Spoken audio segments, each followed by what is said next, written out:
Bonjour à tous, j'espère que vous allez bien. Je suis ravie de vous retrouver dans ce nouveau tutoriel. Aujourd'hui, je vous propose de réaliser ce superbe crop top au crochet. J'espère que l'ouvrage va vous plaire. En tout cas, vous allez voir que cet ouvrage est très simple à faire et il est ultra agréable à porter.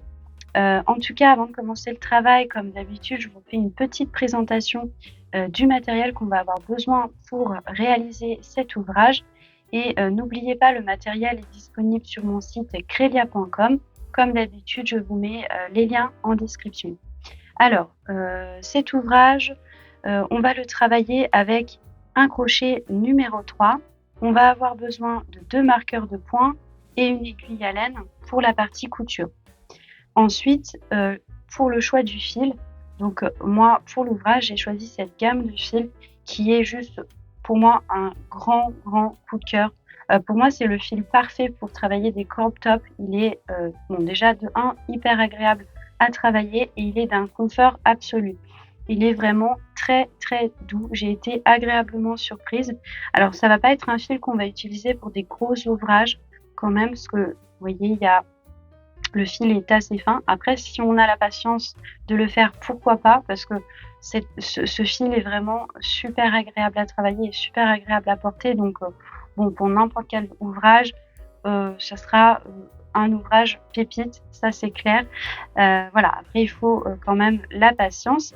En tout cas, donc, pour ce fil, donc c'est un fil 100% bambou, 100% naturel. Ce sont des petites pelotes de 50 grammes et on a quand même un métrage de 125 mètres.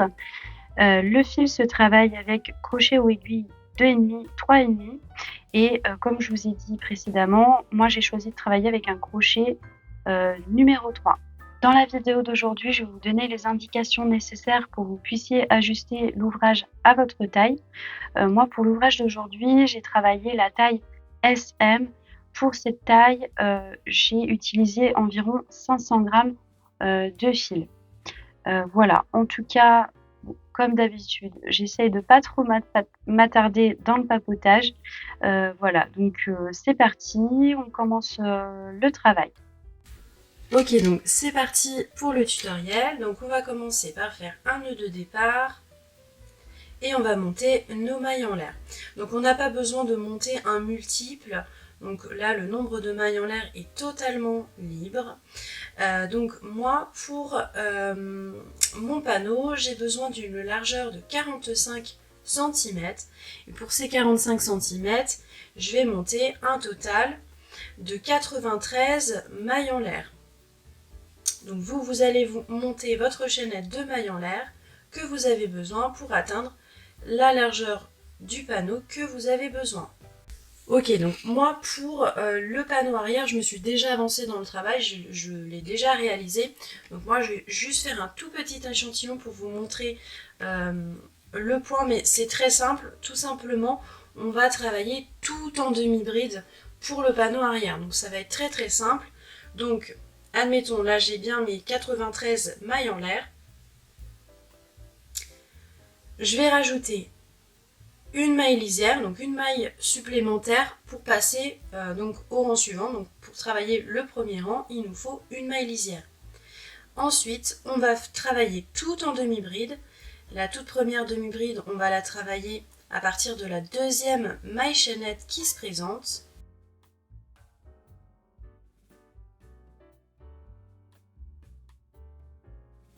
Et là, ça va être très très simple. On va travailler tout en demi-bride.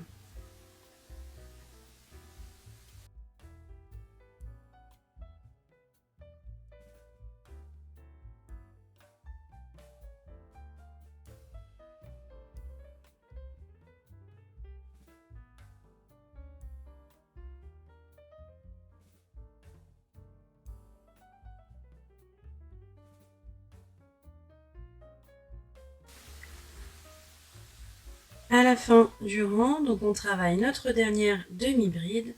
Et pour passer au rang suivant, on va faire une maille en l'air, on tourne le travail et on recommence à travailler tout en demi-bride.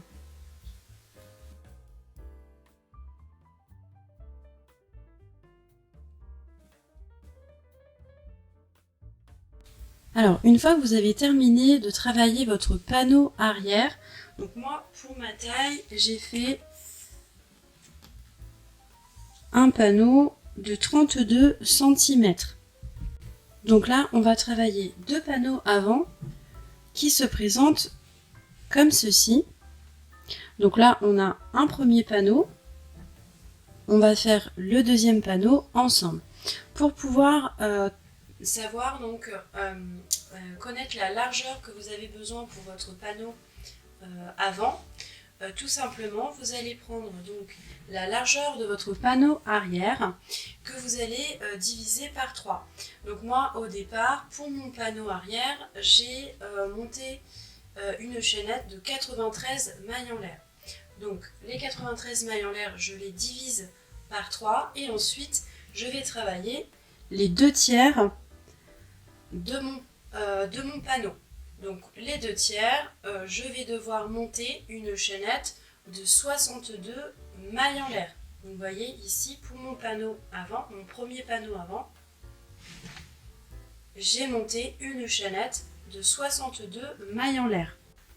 Ensuite, on va travailler plusieurs rangs et sur cette partie-là, pour qu'on ait ce côté qui se forme en diagonale, vous voyez, qui se resserre en allant vers le haut, on va faire des diminutions. Donc on va faire des diminutions sur un côté, ici, et sur ce côté-là, on va travailler normalement. Je vous montre ça tout de suite. Donc on prend notre fil, notre crochet, le nœud de départ, et on va monter notre chaînette de mailles en l'air. Une fois que vous avez monté votre chaînette, donc vous allez rajouter une maille en l'air pour avoir une maille lisière et vous allez piquer votre crochet à partir de la deuxième maille chaînette qui se présente et vous allez travailler en demi-bride. Donc comme le panneau arrière, on va travailler tout en demi-bride. Donc pour le premier rang, donc il n'y a pas de diminution. À la fin du rang, on va monter une maille en l'air, on tourne le travail, on recommence à travailler tout en demi-bride. À la fin du deuxième rang, on va faire une diminution. Donc là, vous voyez, à la fin du rang, il me reste 3 demi-brides. Donc les deux prochaines demi-brides, je vais les rabattre ensemble pour faire une diminution. Donc je vais faire mon jeté, je pique mon crochet, j'attrape mon fil, je pique mon crochet tout de suite dans la demi-bride suivante, j'attrape mon fil, un jeté et je ferme. Je travaille ma dernière demi-bride dans la dernière demi-bride qui se présente. Ensuite, on va faire une maille en l'air, on tourne le travail. Donc là, on est sur le côté des diminutions, mais quand je redébute mon rang, je ne vais pas faire de diminution, je vais travailler normalement. Donc sur ce côté-là, les diminutions, on va les faire à chaque fois qu'on termine le rang.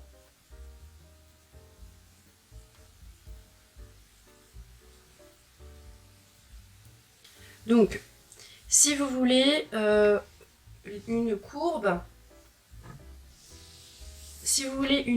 plus accentuée, vous pouvez faire, donc à chaque fois que vous êtes ici, lorsque vous terminez le rang ou que vous le débutiez, vous pouvez faire une diminution quand même.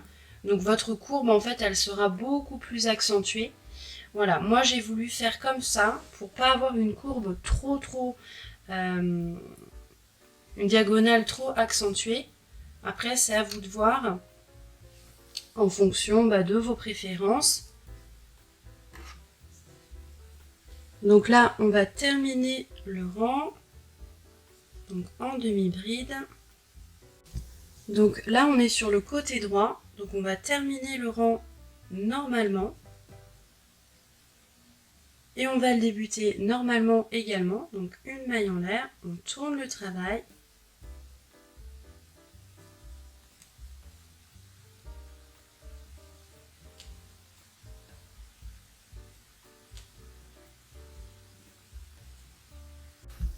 arriver à la fin du rang. Donc là, on est sur le côté des diminutions.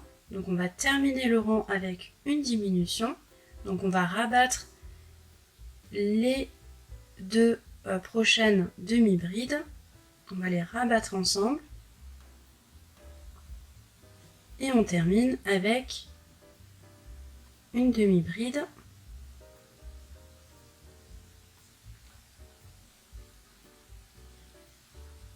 On passe au rang suivant, donc une maille en l'air, on tourne le travail.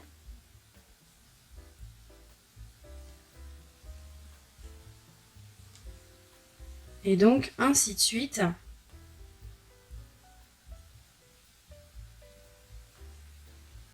Donc ainsi de suite, vous allez procéder comme ceci sur le même nombre de rangs que le panneau arrière. Donc vous voyez, une fois que vous avez atteint la hauteur du panneau arrière, vous allez pouvoir vous arrêter. Donc vous allez avoir un premier panneau qui va se positionner comme ceci.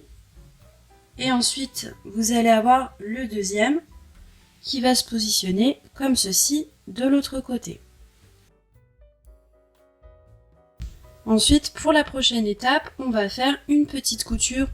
Donc sur ces côtés-là, vous allez positionner vos pièces endroit contre endroit.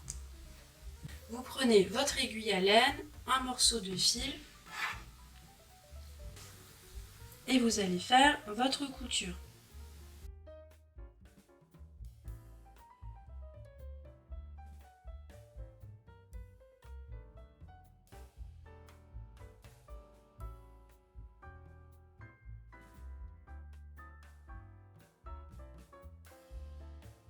Ok, donc la couture des épaules est terminée.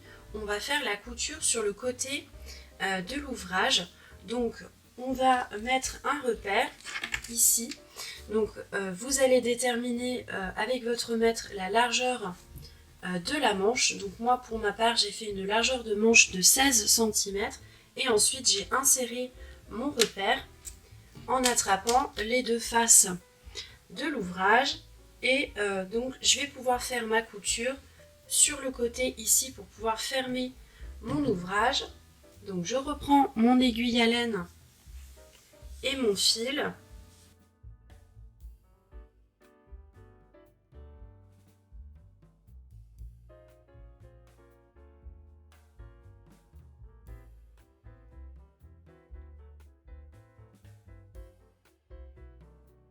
Ok, donc une fois que vous avez fait la couture sur votre premier côté, vous allez faire exactement la même chose de l'autre côté.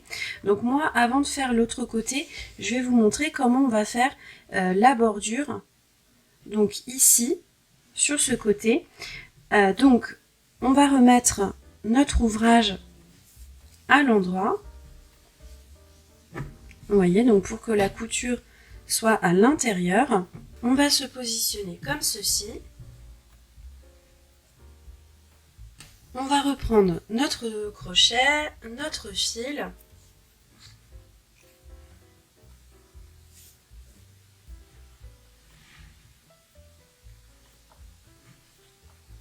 On attrape le fil. On fait un petit nœud. Donc pour la bordure, on va procéder comme ceci. Donc on va faire un total, on va monter un total de 6 mailles en l'air. Donc 1, 2, 3, 4, 5 et 6. On va piquer notre crochet à la deuxième maille en l'air qui se présente. On attrape le fil, on pique le crochet dans la maille en l'air suivante, on attrape le fil, dans la maille suivante encore. Donc 1, 2, 3, 4 et 5. Un jeté. On va passer notre crochet dans tous les brins qui se présentent sur notre crochet. Une maille en l'air. Donc là, on va s'espacer un petit peu sur l'ouvrage. Et on va faire une maille coulée. À nouveau, 1, 2, 3, 4, 5, 6. On va piquer notre crochet à partir de la deuxième maille en l'air. On va attraper du fil une fois, une deuxième fois, une troisième fois, une quatrième, une cinquième, un jeté, on ferme tous les brins qui se présentent sur notre crochet, une maille en l'air. On va piquer notre crochet sur l'ouvrage, donc en espaçant un petit peu. Et on va faire une maille coulée. Ainsi de suite.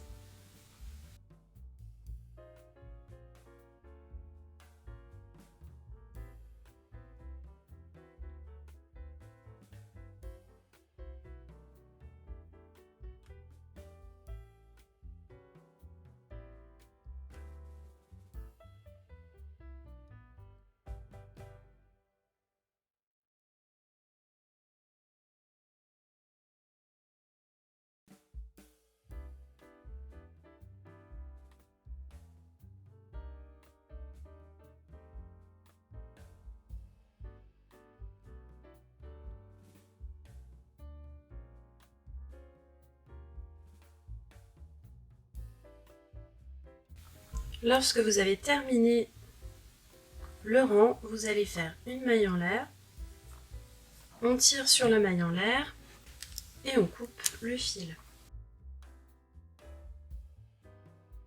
Donc maintenant je vais vous montrer comment faire la bordure du bas de l'ouvrage. Donc pour la bordure du bas, on va commencer par la bande extérieure, celle qu'on va accrocher sur notre ouvrage, et ça va être un peu dans le même esprit que la bordure qu'il y a ici. Donc vous prenez votre fil, votre crochet, on va faire un nœud de départ, et comme précédemment, on va monter 6 mailles en l'air. Donc 1, 2, 3, 4, 5 et 6. On va piquer notre crochet à partir de la deuxième maille en l'air. On va attraper du fil. Donc on va procéder comme ceci dans toutes les mailles chaînettes.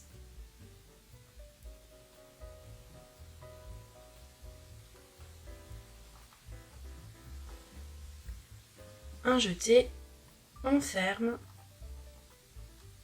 Et là, on recommence. 1, 2, 3, 4, 5, 6. On pique notre crochet à partir de la deuxième maille chaînette. Donc 1, 2, 3, 4, 5, un jeté, on ferme tous les brins présents sur notre crochet et on recommence. 1, 2, 3, 4, 5, 6.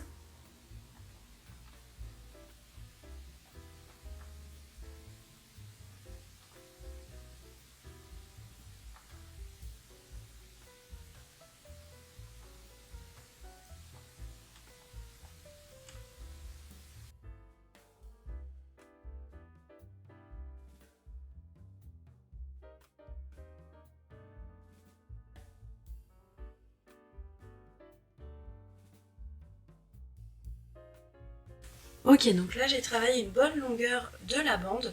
Donc là j'ai travaillé à peu près 45 cm. Donc ce que vous pouvez faire, c'est travailler environ la moitié de votre tour de poitrine ou de votre tour de taille.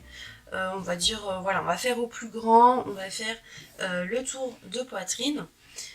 Donc ça c'est la partie en fait qu'on va accrocher comme ceci. Donc une fois que vous avez la bonne longueur, vous allez vous positionner comme ceci. Donc votre ouvrage, il faut qu'il soit à l'endroit.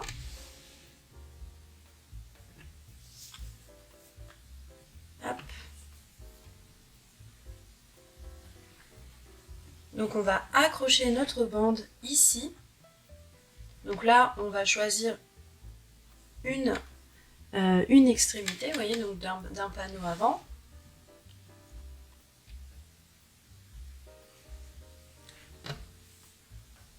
Comme ceci, hop, et on va faire une maille coulée. Une fois qu'on a fait notre maille coulée, on va travailler tout autour de notre ouvrage, du bas de l'ouvrage.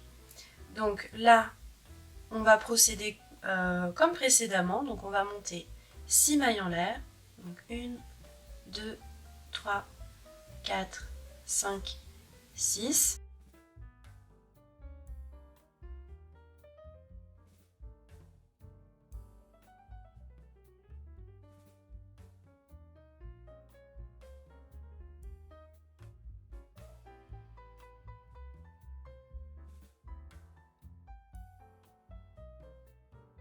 Donc là, on va procéder comme ceci, tout autour du bas de l'ouvrage. Donc vous voyez, je vais faire toute cette partie-là